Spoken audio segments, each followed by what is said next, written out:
ओ पागल, यहाँ से उठ और हट जा। साहब की गाड़ी आने वाली है। जमीन पे बैठ के पूरा बस स्टैंड गंदा कर रखा है। तुम्हें जरा सा भी अंदाजा है तुम जिसे भिखारी बोल रहे थे वो है कौन? नमस्कार दोस्तों, हम अक्सर सड़कों पर फटे हाल घूमते पागलों को देखकर मुंह फेर लेते हैं। हम उन्हें गंदगी कहते हैं, बोझ कहते हैं।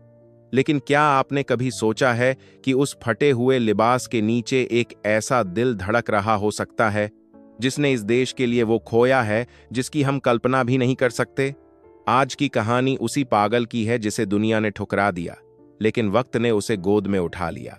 दिल थाम कर बैठिएगा, क्योंकि यह कहानी आपकी आंखों से आंसू नहीं, अंगारे निकालेगी।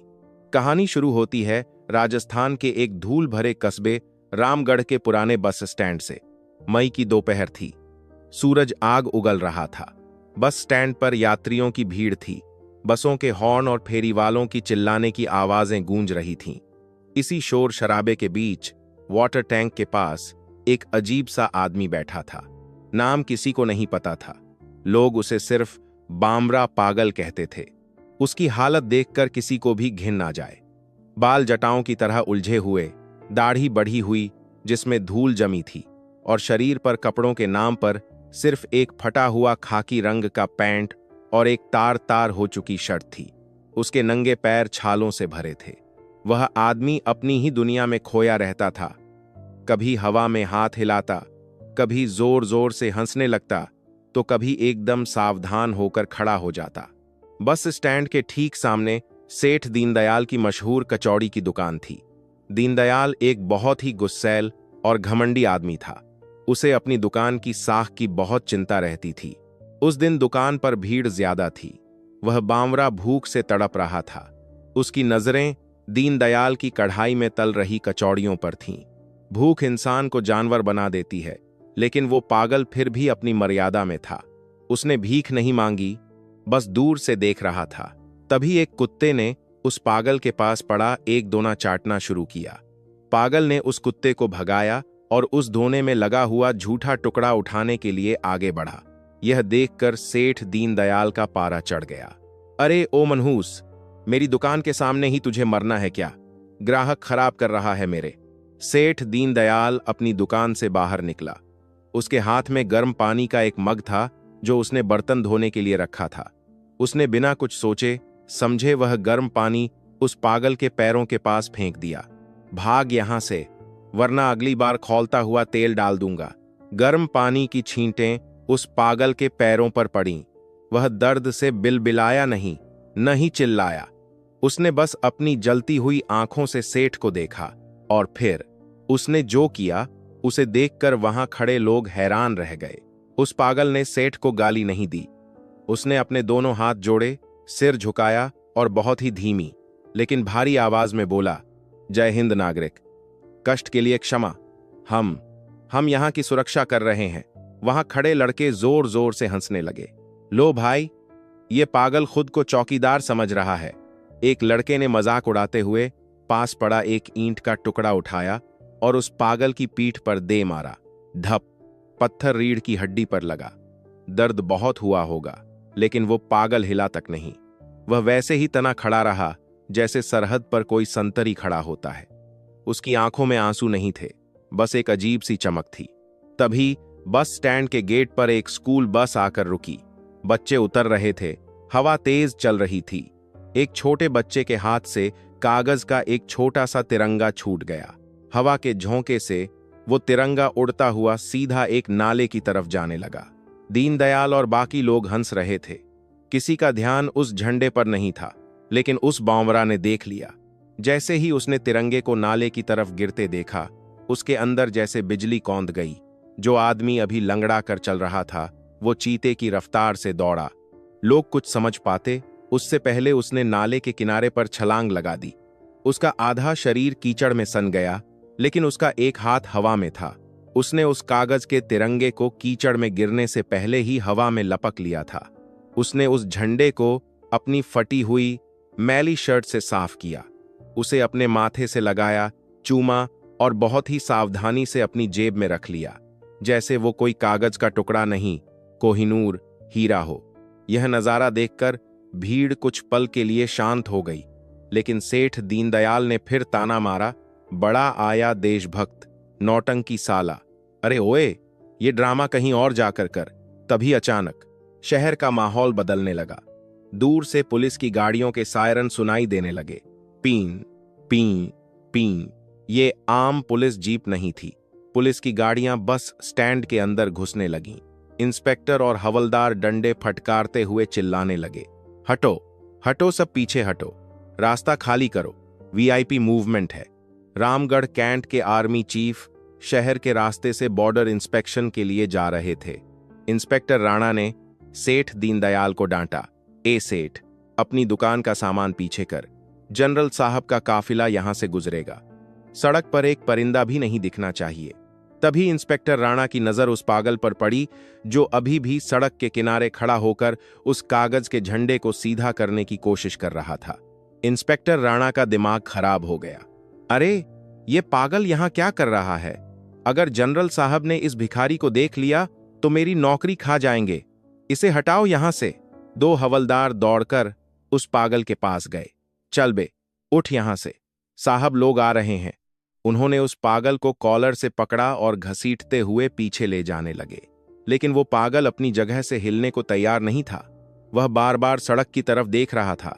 उसने हवलदार का हाथ झटक दिया और कड़क आवाज में बोला, गाड़ी आ रही है, कमांडर आ रहे हैं, रिपोर्टिंग करनी है, मुझे रिपोर्टिंग करनी है। हवलदार को गुस्सा आ गया। उसने अपनी लाठी उठाई और उस पागल के घुटने पर दे मारी। बड़ा आया रिपोर्टिंग करने वाला, चुपचाप बैठ जा कूड़ेदान के पीछे। पागल घुटनों के बल गिर पड़ा, लेकिन उसकी नजरें अभी भी सड़क पर टिकी थीं। तभी सामने से धूल का गुबार उठता दिखाई दिया।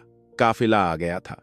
सबसे आगे मिलिट्री पुलिस की बुलेट, पीछे पायलट जिप्सी और बीच में एक बड़ी काली बुलेट प्रूफ टोयोटा फॉर्च्यूनर, जिस पर 3 स्टार और आर्मी का झंडा लगा था। यह गाड़ी थी लेफ्टिनेंट जनरल रणविजय सिंह की। जनरल रणविजय सिंह, एक ऐसा नाम जो अनुशासन और कठोरता की मिसाल थे। वह पिछली सीट पर बैठे फाइल देख रहे थे। काफिला बस स्टैंड के सामने से धीमे हुआ क्योंकि वहां भीड़ ज्यादा थी। इंस्पेक्टर राणा और पुलिस वाले अटेंशन में खड़े होकर सैल्यूट मार रहे थे। भीड़ के पीछे हवलदारों ने उस पागल का मुंह दबा रखा था ताकि वो चिल्ला न सके। लेकिन जैसे ही पागल ने वो 3 स्टार वाली गाड़ी और उस पर लगा तिरंगा देखा, उसके शरीर में एक अमानवीय ताकत आ गई। उसने दोनों हवलदारों को जोर से धक्का दिया। हवलदार दूर जा गिरे। वो पागल फटे कपड़ों में कीचड़ से सना हुआ भीड़ को चीरता हुआ सीधा सड़क के बीचों बीच आ गया। काफिले की पायलट गाड़ी ने जोर से ब्रेक मारे। छी! गाड़ियां रुक गईं।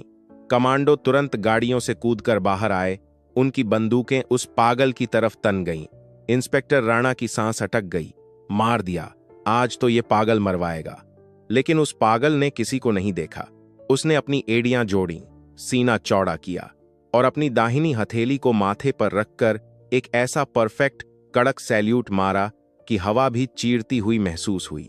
उसकी आंखों में वही पागलपन नहीं था, अब वहां एक फौजी का अनुशासन था। उसने पूरी ताकत से अपने गले की नसों को फुलाते हुए चिल्लाया, जय हिंद sir, alpha 1 reporting for duty sir. Ghazi के अंदर बैठे जनरल रणविजय सिंह ने जैसे ही यह आवाज सुनी, उनका पेन हाथ से छूट गया। यह कोड अल्फा 1, यह कोड तो 18 साल पहले खत्म हो चुके एक सीक्रेट मिशन का था। जनरल रणविजय ने खिड़की से बाहर देखा। उन्हें सड़क पर एक गंदा पागल भिखारी खड़ा दिखा जो सैल्यूट कर रहा था। आम आदमी के लिए वो भिखारी था, लेकिन जनरल की पारखी नजरों ने कुछ और देखा। उन्होंने देखा कि उस आदमी के अंगूठे का कोण बिल्कुल सही है। उन्होंने देखा कि उसके खड़े होने का तरीका एक ट्रेंड कमांडो जैसा है। और सबसे बड़ी बात, उन्होंने उस पागल की कलाई पर एक पुराना धुंधला सा टैटू देखा, एक उड़ता हुआ बाज। जनरल रणविजय का चेहरा सफेद पड़ गया। उन्होंने ड्राइवर को चीखकर आदेश दिया, स्टॉप, गाड़ी रोक, अभी के अभी रोक। पूरा काफिला सन्न रह गया। जनरल रणविजय सिंह, जो कभी अपनी गाड़ी से नहीं उतरते थे, उन्होंने दरवाजा खोला और चलती सड़क पर कूद पड़े। इंस्पेक्टर राणा दौड़ते हुए आए। सर, सॉरी सर, ये पागल है, मैं अभी इसे हटवाता हूं। जनरल ने इंस्पेक्टर को हाथ के इशारे से ऐसे रोका जैसे कोई मक्खी हो। उनकी नजरें सिर्फ उस पागल पर थीं। जनरल धीरे धीरे डगमगाते कदमों से उस पागल की तरफ बढ़े। वो पागल अभी भी सैल्यूट में खड़ा था, पत्थर की मूरत की तरह। जनरल उसके बिल्कुल सामने जाकर खड़े हो गए। उनकी आंखों से आंसू छलक पड़े। उन्होंने कांपती आवाज में पूछा, शमशेर, मेजर शमशेर, क्या ये तुम हो? यह नाम सुनते ही उस पागल का हाथ धीरे धीरे नीचे आया। उसकी पथराई हुई आंखों में पहचान की एक चिंगारी जली। उसने टूटी फूटी आवाज में कहा, टाइगर, टाइगर हिल, मिशन सक्सेसफुल सर। मेरे साथी वापस नहीं आए सर, टाइगर हिल। यह सुनते ही जनरल रणविजय सिंह ने उस गंदे कीचड़ से सने पागल को कसकर अपने सीने से लगा लिया, इतना कसकर कि देखने वालों की रूह कांप गई। एक 3 स्टार जनरल एक पागल भिखारी के गले लगकर सड़क के बीचों बीच रो रहा था। शमशेर, मेरे शेर, तुम जिंदा हो। हमने तुम्हें मृत मान लिया था। 18 साल तुम कहां थे मेरे भाई? भीड़ सन्न थी। सेठ दीनदयाल के हाथ से कचौड़ी गिर गई। इंस्पेक्टर राणा का मुंह खुला का खुला रह गया। आखिर यह पागल कौन था जिसे सब पत्थर मार रहे थे? वो मेजर शमशेर कैसे हो सकता है? और 18 साल पहले ऐसा क्या हुआ था जो आज एक जनरल उसके सामने रो रहा है? दोस्तों, इस पागल के फटे कपड़ों के पीछे एक ऐसी कुर्बानी छिपी है जिसे सुनकर आपके होश उड़ जाएंगे। भीड़ सन्न थी। सड़क पर सुई गिरने की भी आवाज सुनी जा सकती थी। जिस पागल को अभी तक लोग ईंट पत्थर मार रहे थे, उसे देश का एक 3 स्टार जनरल अपने सीने से लगाए रो रहा था। जनरल रणविजय सिंह ने मेजर शमशेर का चेहरा अपने दोनों हाथों में लिया। मेजर शमशेर की आंखों में अभी भी वही खालीपन था, लेकिन जनरल की वर्दी की खुशबू शायद उनके दिमाग के किसी कोने में पुरानी यादें जगा रही थी। इंस्पेक्टर राणा, जो डर के मारे कांप रहे थे, धीरे से आगे आए। सर, सॉरी सर, हमें लगा यह कोई पागल है, इसने ट्रैफिक रोका तो। जनरल रणविजय सिंह ने इंस्पेक्टर की बात पूरी भी नहीं होने दी। वे शेर की तरह दहाड़े। उन्होंने भीड़ और पुलिस की तरफ उंगली उठाई। पागल? तुम्हें यह पागल दिखता है? जनरल साहब ने मेजर शमशेर की फटी हुई शर्ट का बायां हिस्सा लेफ्ट साइड फाड़ दिया। वहां पसलियों के पास जलने के और गोलियों के गहरे निशान थे। भीड़ ने जब वो भयानक जख्म देखे तो कई लोगों ने अपनी आंखें बंद कर लीं।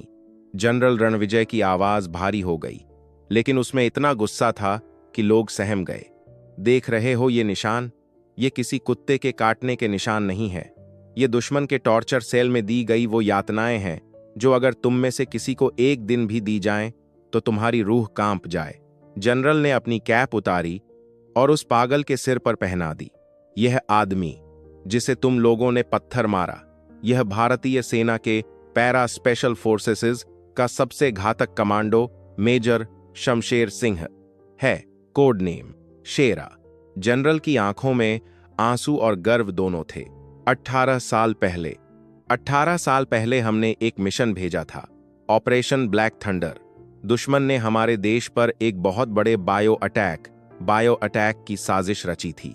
हमें उस लैब को उड़ाना था। मेजर शमशेर उस मिशन के लीडर थे। इन्होंने उस लैब को उड़ा दिया, देश के करोड़ों लोगों की जान बचा ली। लेकिन वापसी में ये अपने साथियों को बचाने के लिए पीछे रुक गए। जनरल का गला भर आया। हमें खबर मिली कि वहां एक धमाका हुआ और सब मारे गए। हमने इनकी शहादत मान ली थी, लेकिन दुश्मन ने इन्हें मारा नहीं, इन्हें कैद कर लिया। 18 साल, सोच सकते हो? 18 साल तक अंधेरे कमरों में बिना खाने के रोज मार खाना, बिजली के झटके सहना, सिर्फ इसलिए कि ये अपने देश का राज उगल दें।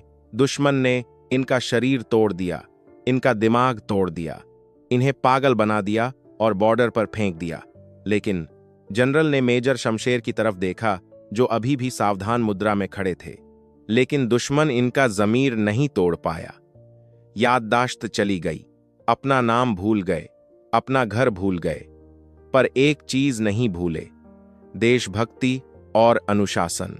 सेठ दीनदयाल, जिसने गर्म पानी फेंका था, अब शर्म के मारे जमीन में गड़ा जा रहा था। जिन लड़कों ने पत्थर मारे थे वे भीड़ में छिपने की कोशिश कर रहे थे। मेजर शमशेर, जो अब तक चुप थे, उन्होंने अपनी जेब में हाथ डाला। उनका हाथ कांप रहा था। उन्होंने अपनी जेब से वही कीचड़ में सना हुआ कागज का तिरंगा निकाला।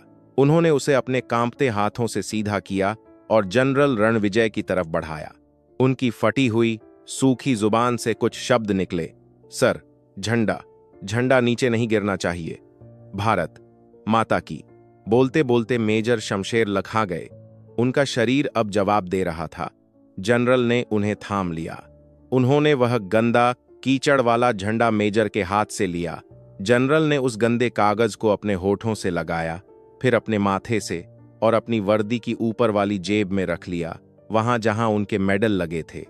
जनरल ने तुरंत अपने डॉक्टर को चिल्लाकर बुलाया, मेडिक, मेडिक, स्ट्रेचर लाओ, तुरंत।